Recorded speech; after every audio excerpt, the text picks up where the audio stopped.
Mirai Nikki es basura. No pienso andar con cuentos ni tonterías de Ay, es que empieza decente, pero por el capítulo 13... mientras más me lo mamas, más me crece. Te falta calle. El día de hoy pienso mostrarte por qué este anime no solo es peor de lo que recuerdas, sino que también cayó en un olvido tan grande que tuvo un videojuego y un live action del que nadie supo su existencia. Ahora sí, que vengan los miembros del canal.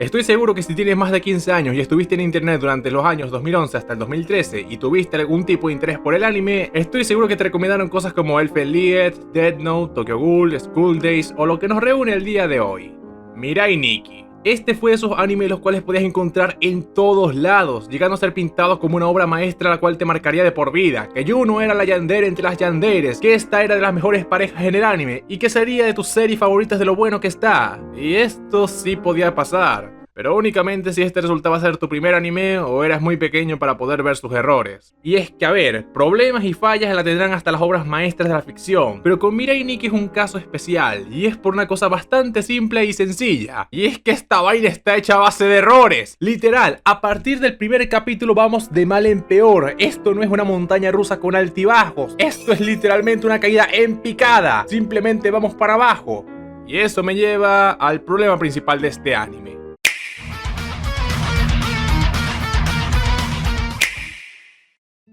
Vamos a empezar con la base de todo, aquello que le da razón de ser a esto, porque puede que varios se acuerden de la existencia de Mirai Nikki, pero no recuerdan del todo sobre el que iba. En pocas palabras, es la historia de un puberto patético y el cómo va generando un síndrome de Estocolmo hacia este esperpento de personaje. Pero eso sería en pocas palabras, ya extendiéndome un poquito más y guiándome por la sinopsis que da Wikipedia. Mirai Nikki es un Battle Royale, donde 12 personas tendrán que matar entre sí con la finalidad de convertirse en el nuevo dios del tiempo y el espacio, contando con la ayuda de unos diarios con los cuales podrán predecir el futuro, siendo estos otorgados por el actual dios y organizador de este juego, Deus Ex Machina. En simple, esa sería la sinopsis, y a secas suena interesante, pero una sinopsis no es suficiente para hacer que una historia sea buena. Y esto nos lleva a conocer al protagonista de esta flipante historia, Amano Yukiteru, un adolescente de 14 años el cual es un completo perdedor sin amigos, el cual rechaza cualquier tipo de interacción social y que pasa todo su tiempo libre en su mundo escapista con su amigo imaginario. Estoy seguro que todos los que vean este anime se sentirán identificados con este personaje. Pero ¿se acuerdan sus aventuras escapistas dignas de un video de Loquendo City? Pues resulta que esos dos monos no eran su esquizofrenia, sino que eran Dios y...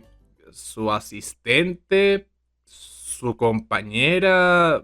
no sé, ni siquiera el propio anime nos explica qué se supone que es ella. Pero el punto es que Dios le entrega un diario con el que podrá predecir el futuro. Y aquí quiero dar una pausa porque a partir de este punto tenemos varios problemas. Primero que nada, exactamente a partir de qué momento Yuki comenzó a considerar el escapismo como una opción. Porque él mismo dice que desde siempre ha sido de no tener amigos. O sea que desde niño él pensó que Dios era su amigo imaginario. Segundo, ¿por qué es un recluido social? Exactamente qué fue aquello que le llevó a rechazar el interactuar con terceros. No creo que sea por su entorno, ya que sus compañeros parecen ser indiferentes ante él, o sea, no le hacen bullying o le molestan. Es más, se ve que en el primer capítulo lo consideran para meterlo a un juego donde le falta un jugador. Y luego viene el tipo a querer hacerle conversación, le pregunta ¿cómo le va? Pero el cara de culo le manda a comer mierda diciéndole métete tu gaceta. O bueno, al menos en el manga. En el anime dejar mejor parado al prota. Tercero, cuando tiene el diario, el tipo lo usa en un examen para ver la respuesta. Hasta allí todo normal. Pero hay un detalle muy importante. Se supone que su diario es el del espectador, cuenta las cosas de su entorno. ¿Cómo escroto sabe la respuesta? ¿Por qué están las respuestas allí? ¿Por qué antes solo decía que habría un examen y ahora está la respuesta? Y creo que ya puede ir notando uno de los mayores problemas con esto. Constantemente se van formando pequeños huecos en la historia que hacen un efecto bola de nieve que cuando llegamos al final... ¡oh Dios, el final! ¡El maldito final! Pero luego llegaremos a eso. Avanzando un poco la historia, resulta que nuestro protagonista descubre que su compañera de clases, la tipa con pelo rosa, la única que tiene color de pelo llamativo, que es literalmente el meme de encuentra el protagonista. Pero retomando, resulta ser que la pelo rosa también es una poseedora de diario, dándole un punto muerto, o sea que se va a morir. Entonces Yukiteru, como un verdadero protagonista, hace lo más indicado. Pero espérate hermano, que eso era bait. Que la tipa no le iba a hacer nada, sino que ese punto muerto en realidad era porque llegó el tercer portador de diario que quería matar a Yuki. Pero espérate, que estos dos esperpentos se les arreglan para matar al asesino con machete. ¿Por qué? ¿Por qué traía eso en primer lugar? Literal, ¿cuál era la razón de traer eso? Y luego es que se anuncia el Battle Royale. Entonces, ¿cómo este tipo sabía que tenía que matar a este anormal? O ignorando eso, ¿me estás diciendo que este loco, uno de los 12 portadores elegidos por Dios, prácticamente se murió en el tutorial? Me alegra haber aportado tanto a la serie. Ay, uno está así bien loca, que crazy, ¿no? Y eso que apenas vamos en el primer capítulo. Y si creen que hay algo rescatable dentro de esta obra, pues... no. Simplemente... no. Las pocas cosas que no son tan malas a lo mucho son mediocres, pero ya llegaremos a eso. Aquí te quieren plantear la idea de que todos los portadores de diarios son una amenaza en potencia, que deberías cuidarte de cualquiera y que el rumbo de la historia irá como nuestros protagonistas se las arreglaban para sobrevivir en este juego. Pero más adelante resulta que el tema del Battle Royale y el juego se termina dejando en el olvido, más o menos. Un poco después de la mitad se nos empieza a contar la historia de los personajes y... la historia falla constantemente en ser interesante, la cantidad constante de huecos y fallas argumentales, las conveniencias narrativas donde parece que el mundo se adapta a los protagonistas y no al revés, y casi por el final te quieren meter plot twist tras plot twist tras plot twist al punto donde la cosa parece ridícula, volviendo esto una experiencia pesada y tediosa. Puedo llegar a entender que en un Battle Royale se quieran profundizar con los personajes e intentar dar historias secundarias ajenas al juego, pero eso es una cosa y no lo que nos hacen aquí, donde por bastante rato el Battle Royale queda en segundo plano porque tienes que ver las flipantes historias de este puberto y su novia que está bien loca. Y sé que es imposible que una historia no pueda tener fallas, pero aquí la cosa va a otro nivel. Desde el mero concepto de este Battle Royale podemos encontrar algunas fallas. Para empezar, ¿por qué un dios omnipotente elige específicamente a gente de Japón y de la misma ciudad? ¿Por qué entre tanta gente habida y por haber eligió específicamente estos 12? Porque no es que le va a crear un mundo con sus deseos donde tengan el control, sino es que literal les va a dar el cargo de Dios a uno de estos 12, donde algunos ya están decididos a destruir la existencia, otros de plano ni siquiera están interesados en ser Dios, y la mayoría son literales enfermos mentales. Algunos pueden venir con la excusa de que es por su entretenimiento, pero después de esto se nos dice que Deus está muriendo e hizo este juego para elegir un sucesor. Y sí, un Dios omnipotente y omnisciente, quien creó el universo y el tiempo, se está muriendo y nunca se nos dice el por qué. Y allí no acaba la cosa.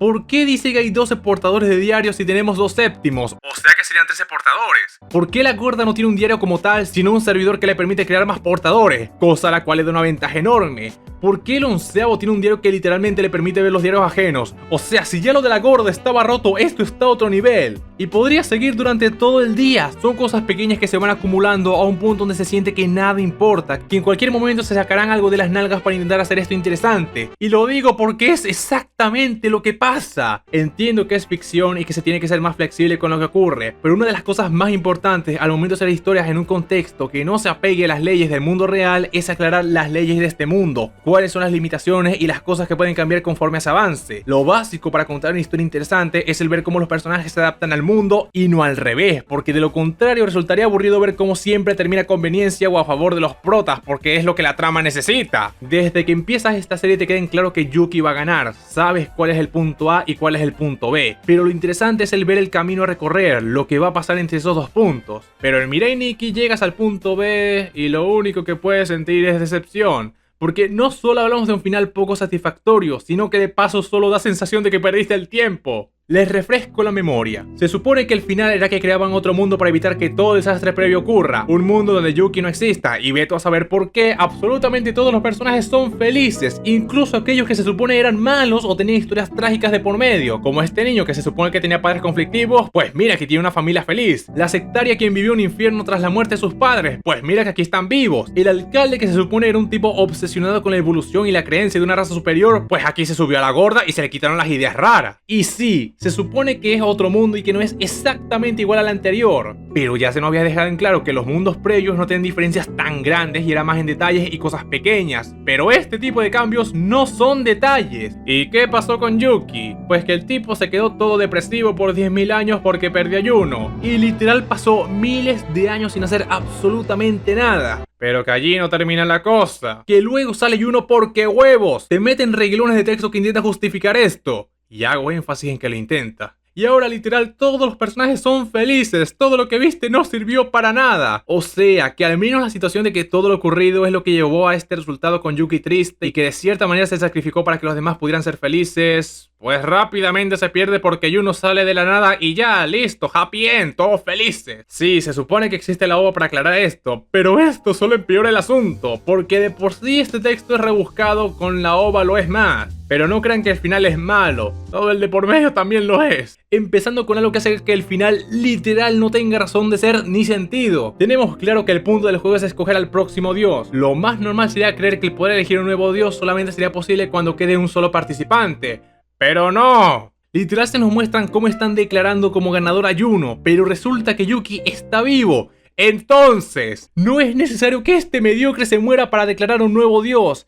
Si ese es el caso, entonces ¿por qué se matan? Literal aquí el empate o rendirse es una opción. Y no es que esta enana tenga posibilidad de discutir, porque literal el mundo se está deshaciendo por la falta de un dios. O sea que si estos dos se hubieran puesto firmes con la decisión de no matarse, se vería forzada a elegir a uno de los dos como dios, sin la necesidad de tener que matarse entre sí. Literal, todo lo posterior a esto no es necesario, no existe una necesidad real para que esto ocurra. Porque como dije, pudieron meter presión para evitar el conflicto, el que uno de estos dos se rindiera era una opción real. Y podrá seguir con esto por bastante tiempo. Hay errores tanto grandes como pequeños, y van desde contradicciones hasta los personajes demostrando faltas inmensas de sentido común. Todo lo que he mencionado en este punto son apenas una fracción de lo que hay. Y casi se me olvida, su seguridad apesta.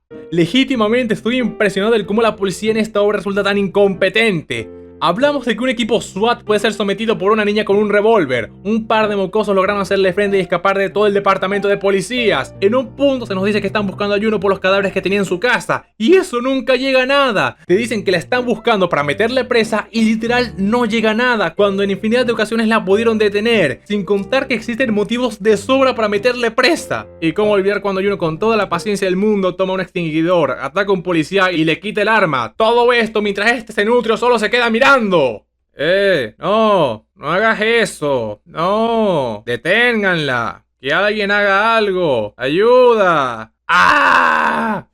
Pero bueno, la historia al igual que todo tiene sus problemas. Pero una mala historia puede ser tolerable y más pasable si tienen personajes buenos o carismáticos que hagan más llevadera la experiencia. Desgraciadamente aquí no tenemos eso.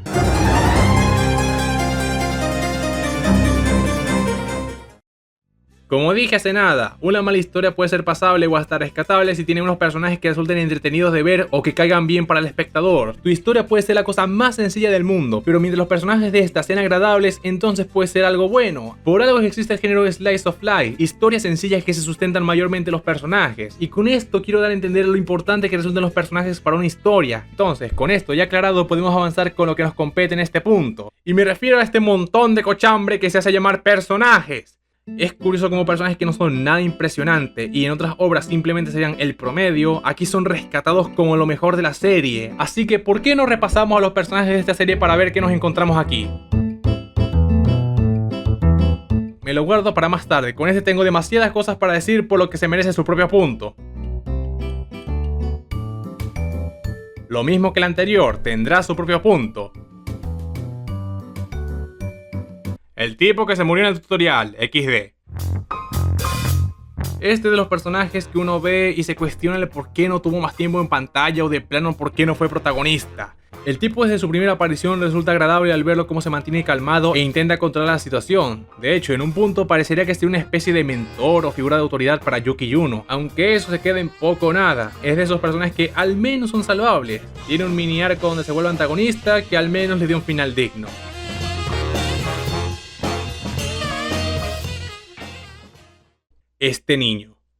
Este jodido niño es una incongruencia andante. Tiene como 5 años y cometió actos dignos de un bioterrorista. Consiguió veneno en jeringas para envenenar la comida. No fue que le echó veneno para ratas o algún químico, sino que agarró un veneno de sepa la chingada donde y se lo inyectó en la comida. Luego intenta electrocutar a Yuno echándole sal al agua y sacándole unos cables a la lavadora. Sí, este niño se las arregló para desarmar una lavadora, sacarle los cables y esconderlos. y luego, sin darnos ningún tipo de explicación de cómo lo hizo, se las arregló para hacer un sobre que soltara gas venenoso al abrirse, y de paso haciendo que desapareciera de forma espontánea el repartidor. Esto pasa tanto en anime como en manga. En un plano está el repartidor y en el otro desaparece. Y cuando tiene una ventaja donde solo tiene que esperar que el veneno haga lo suyo, se pone de plan Engie a decir: ¿Quieres jugar un juego? y lo matan. Bien merecido, por estúpido. Este tipo es un caso curioso, porque solo con verla sabes que algo malo trama. Ya el cómo te la es presentada y la forma en la que interactúa con los personajes te deja saber que algo malo se trae entre manos. Luego sugieren una alianza con Yukiteru. Y solamente te falta que le pongan en la frente: te voy a traicionar. Y wow, qué sorpresa, resulta que es una traidora. ¿Quién lo hubiera imaginado?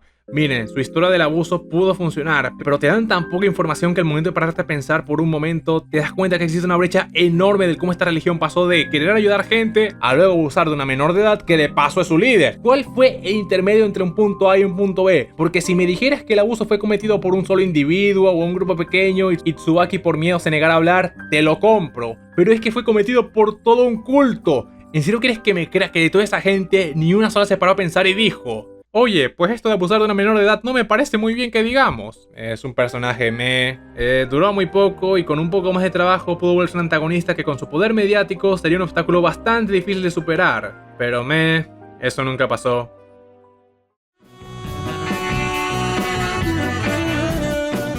¿Se acuerdan cuando mencioné que el cuarto resultaba más interesante que los protagonistas? Pues estos de plano debieron ser los protagonistas. No solo resultan más carismáticos que los propios protagonistas, tienen una mejor relación, en el anime les dan mayor desarrollo a su relación, se sienten más competentes y arman un espectáculo en general, teniendo un debut y final completamente digno, que sin ser nada del otro mundo es lo mejor de esta serie.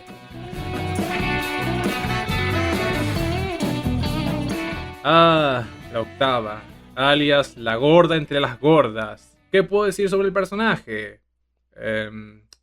Tiene un ejército de huérfanos, quiere un mundo donde los niños puedan ser felices y se muere.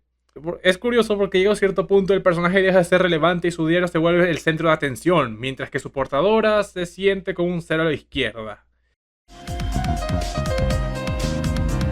El mejor personaje de todo esto. No solo porque es relevante y ayuda a mover la historia, sino que también ves múltiples capas de su personalidad. Logramos ver su pasado, qué es lo que genera su forma de pensar, por qué es como es, generando relaciones afectivas, teniendo respeto hacia otros personajes y resultando un personaje interesante de ver, que perfectamente sirve para sostener una historia con ella siendo el protagonista. De lejos, lo mejor de esto. El tipo de los perros. Literal no hizo nada relevante más allá de un fragmento muy específico. Sí, fue antagonista, pero poco o nada hizo, porque quien se robó el show fue su hija. Más allá de su fascinación por los perros y que haya sido asesinado por el cuarto, no hay nada a resaltar. El onceavo, el personaje más vendehumo hasta la fecha. Literal le dieron uno de los diarios más rotos posible, que llegó a parecer invencible por la cantidad de precauciones que tomaba. Fácilmente sería un final boss o el último a vencer, con un plan que implica el diario de la octava y el volver a todos portadores de diario. Da la sensación que tenía que ser un plan bastante extenso y complicado para hacerle frente, pero no, luego lo matan sin más.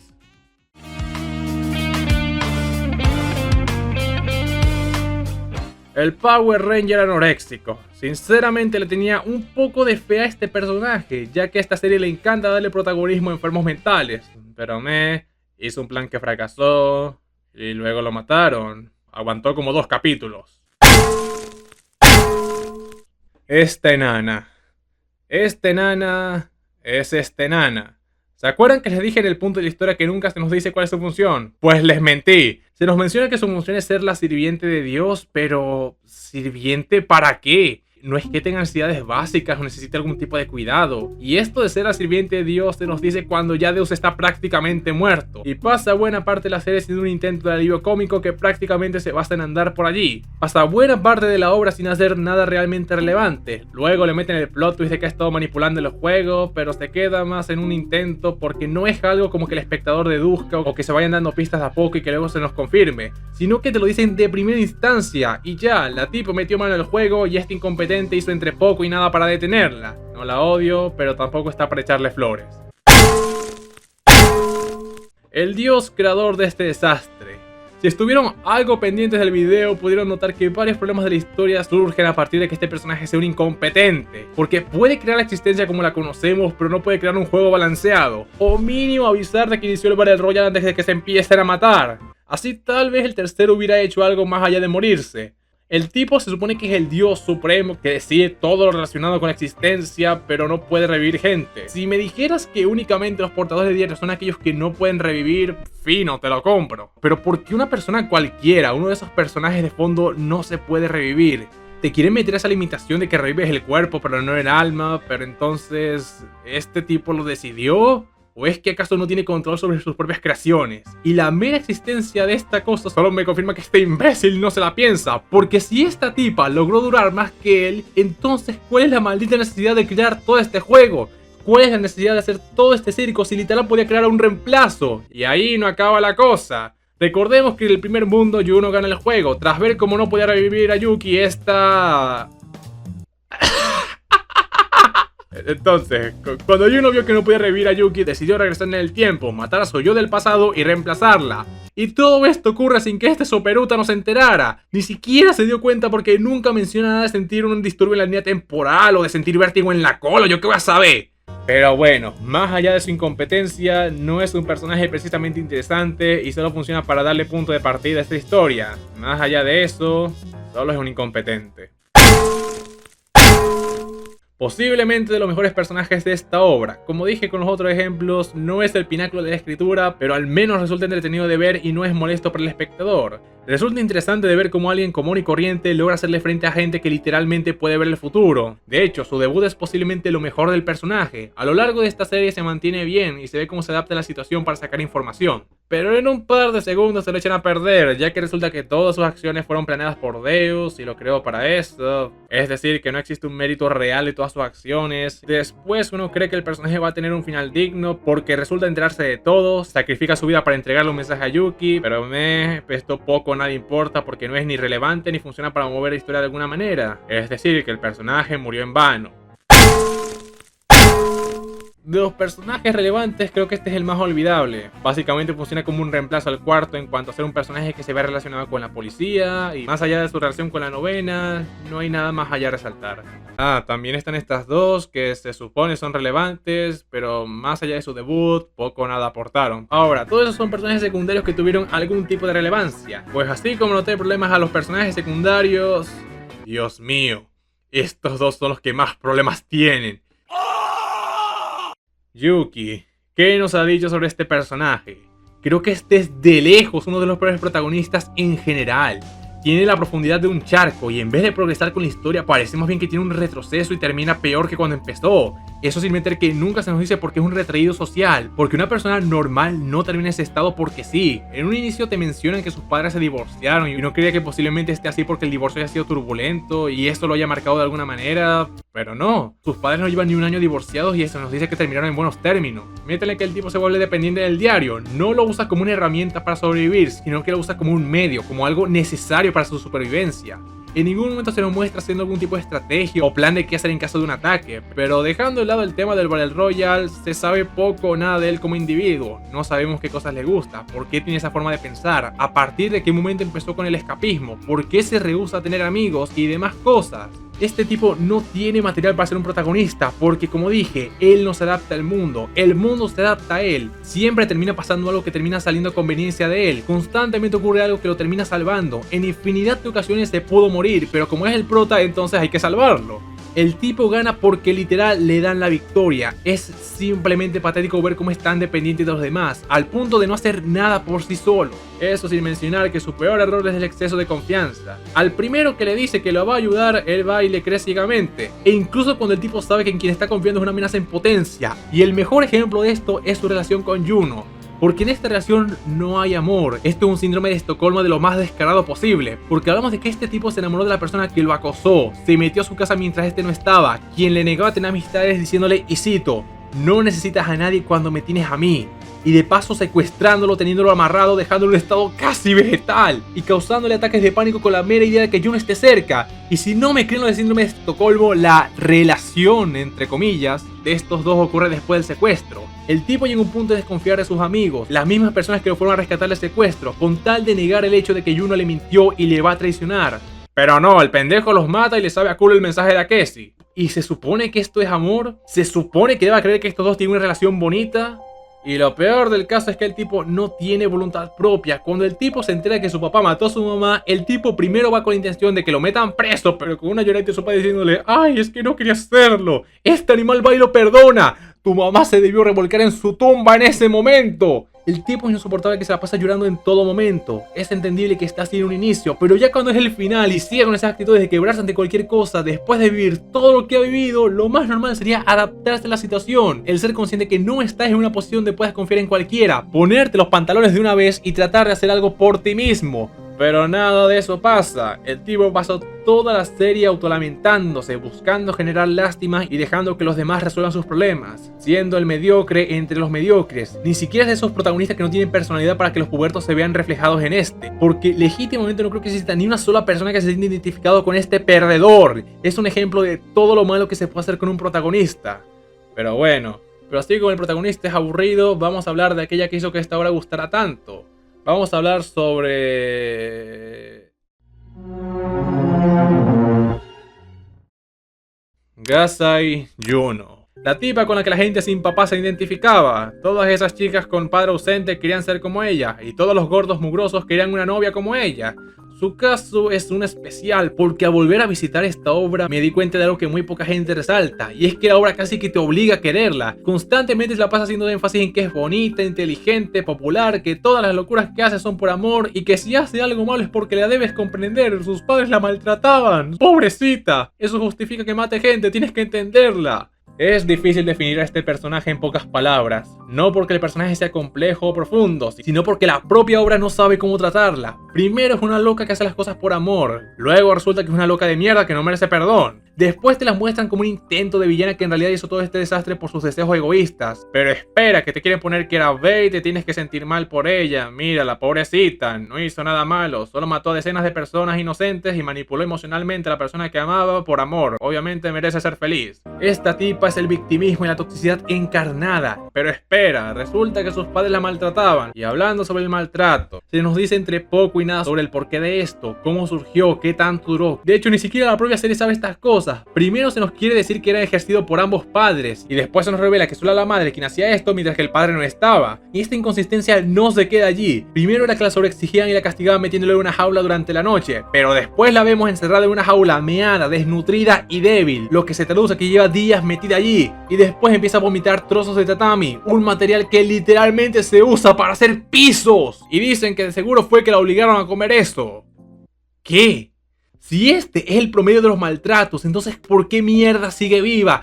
Porque si se supone que este tipo de cosas se le han hecho por años, ¿cómo se supone que sobrevivió a tanto? Y esa no es la única inconsistencia del personaje. Tenemos que sumar que la tipa está rotísima. La tipa mata a decenas de personas casi sin esfuerzo. Sabe manejar varias armas sin ningún tipo de preparación. Literal logró correr más rápido que unas bombas por detección de movimiento. Y un sinfín de cosas que la dejan como cualquier cosa menos un ser humano. Y no es que ser un portador de Dios tenga algún tipo de ventaja física o habilidad. Sigue siendo una persona común y corriente. Y ya si hablamos de su percepción totalmente distorsionada de lo que es amor, hablamos de una obsesión que busca satisfacer sus necesidades de aprobación y afecto, sin pensar en la otra persona ni sus necesidades.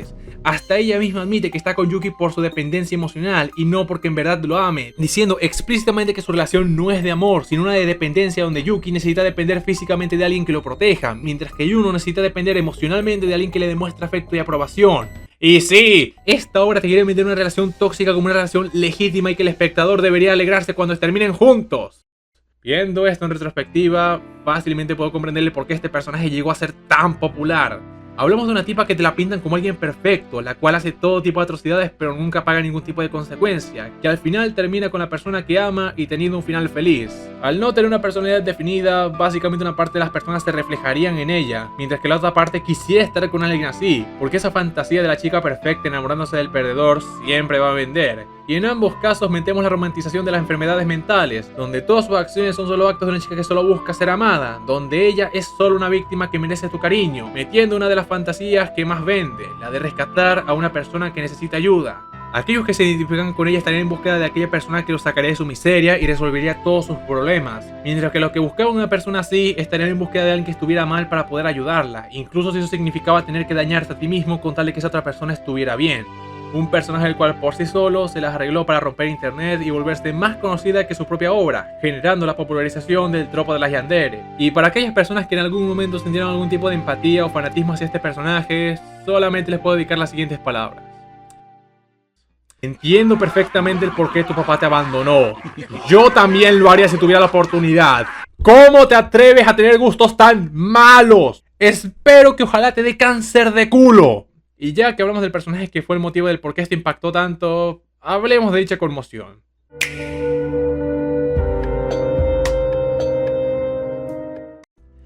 Miren, para este video me tomé la molestia de ver el anime y leer el manga, porque no vaya a ser el caso de que el anime sea horrible pero resulta que el manga sea una obra maestra. Y después de consumir ambos productos, les puedo resumir mi experiencia en la sensación de caer en un abismo. Una caída a la cual crees que tocarás fondo rápidamente, pero resulta que esa incertidumbre de no saber cuándo llegará lo peor se tarda en llegar. Y llegado a un punto, sientes que ese fondo que significa lo peor nunca llegará. Nunca tocarás ese fondo que acabará con tu sufrimiento. Y cuando finalmente llegas al fondo, te das cuenta que todo terminó. Que el final de la incertidumbre y el sufrimiento es el final de todo. Es curioso ver esto en la actualidad. Después de verlo en sus dos formatos, me resulta imposible creer que algo tan malo haya logrado generar tanto impacto. Porque puede que muchos no lo recuerden, pero este solía ser el anime para principiantes. Eran con lo que muchos empezaron a meterse en el mundo del anime y manga. Varios vieron la obra únicamente por Juno. Era de los animes preferidos para hacer Enji y decir: mira mamá, ya no soy un niño que ve caricaturas, yo soy un adulto que ve Mirai Nikki, donde hay sangre. ¿Cómo olvidar esta escena de Juno que logró ser tendencia en las comunidades de arte? La infinidad de imágenes de desmotivaciones. Y como toda cosa que fue popular de forma masiva, tuvo un crimen relacionado con este. Y no estoy mintiendo.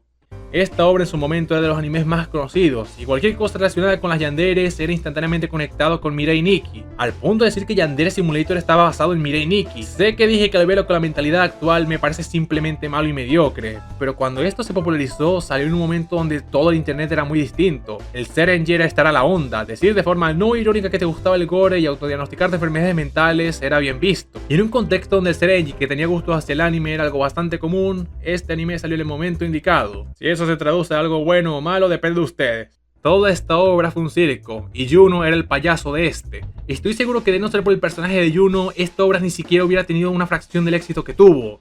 Y básicamente mucha gente le encantó solo por este personaje, intentando justificar y decir que le gustó Mirai Nikki por las cosas de la historia o por los personajes en general, cuando la realidad es que todo esto se debe a Juno. La comunidad que generó esta obra casi se basaba en su totalidad en torno a Juno, teorizando sobre una segunda temporada y queriendo buscar cualquier tipo de contenido que les permitiera ver en nuevas situaciones a estos moldes vacíos que se hacían llamar personajes. Y ahí está la cosa, el contenido ya existe. El manga tuvo un spin-off, una novela gráfica para PSP que pasó tan desapercibido que es casi imposible encontrar la ROM o una traducción. Hubo un live action del cual nadie ha hablado, a no ser que este video supere los 10.000 likes, porque sí, no tuve suficiente con este video. Si logramos superar los 10.000 likes me daré la tarea de ver y hacerle un video a live action, por lo que la decisión queda en sus manos. Pero retomando lo que decía. Como pudieron ver, sí hubo contenido de esta obra del cual discutir, pero siempre se suele simplificar al anime y si al caso al manga. Y es que ya está algo de lo que me di cuenta, a la gente no le gusta Mirai Nikki, a la gente nunca le importó realmente la obra, solo les gustaba por ser lo del momento y porque podían hacerse los NGTs diciendo que veían el anime de la mona pelorrosa que mata gente, porque Mirai Nikki no es simplemente malo, es mediocre. Cuando algo es bueno lo disfrutarás de una manera u otra. Cuando algo es malo, simplemente será ignorado, o puede resultar tan malo que es bueno, pero cuando algo es mediocre, simplemente será olvidado. Incluso si este llega a obtener algún tipo de popularidad, simplemente no será capaz de mantenerse en los recuerdos de las personas. Y en el caso de Mirai Nikki solo es recordado porque resulta incomprensible que algo tan mediocre fuera tan popular. Pero ¿qué les puedo decir? Eran tiempos distintos, tiempos los cuales creo que es mejor dejarlos en el olvido. Este video es el resultado de años de frustración acumulada. Y sinceramente me alegro que sea tan mala como la recordaba. Y en especial que la gente lo haya olvidado. Y especialmente que se hayan olvidado de Juno. Ahora saludemos a los miembros del canal.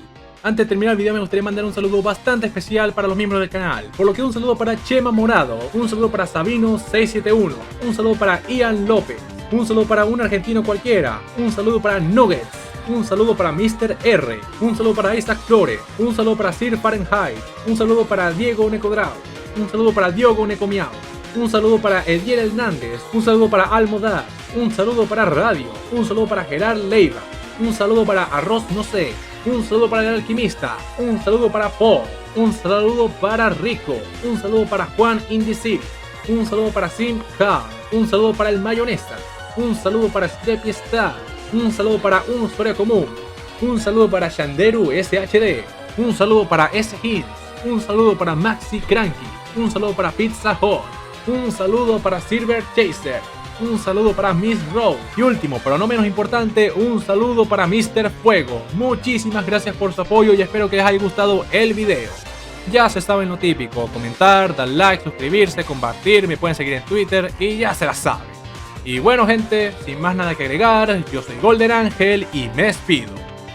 Hasta la próxima.